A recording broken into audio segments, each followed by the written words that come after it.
আমাদের নুরাবাদ ইউনিয়নের দুলার থানায় কাবিখা কাবিটার আর আমাদের কোটি কোটি টাকার কাজ আসছে। আমরা নুরাবাদ ইউনিয়ন দুলার থানার যত জনগণ আছি, জনসাধারণ, আমরা কোনো কাজের কোনো কিছু দেখি নেই, সেজন্য আমরা আজকে মানববন্ধন করলাম।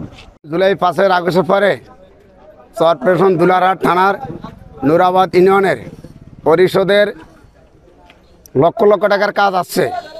আমাদের জনসাধারণ মাঝে কোনো কাজ কাম আমরা দেখি নাই, আমাদেরকে করেও দেখাইতে পারে না। এরা গোপন তত্ত্বভাবে কিছু স্বৈরাচার লোক এটার ভিতরে অন্তর্ভুক্ত হইয়া গোপনে রাতের আধারে তারা এই সমস্ত কাজ কামগুলা তারা ঠিকাদার হিসাবে ব্যবহার করে তাদের বাড়িতে পুঁজি করে বাড়িতে বাড়ি গাড়ি করতেছে এবং বিভিন্ন জায়গায় ব্যবসা বাণিজ্য বড় অঙ্ক করতেছে। ওনারা দীর্ঘ 17 বছরও এই দুলাহাট বাজার বড় অঙ্ক ব্যবসা করছে। এখন আমাদের এই 5 আগস্টের পরে বিএনপির হাত ধইরা এই স্বৈরাচার মাফিয়া সরকার তার হাতের সাথে হাত মিলিয়ে ওই একই সুরে এখন ওই কাজ কামগুলি চালাইতেছে। অসহায় মানুষগুলো চাল ডাল দিব, ওগুলো তুই আর নিজের আত্মীয়, নিজের ভাই, নিজের খালা, নিজের মা, নিজের ভাই, নিজের মামু তাতে করে খাওয়ায়। আমরা ওগুলো চাই না।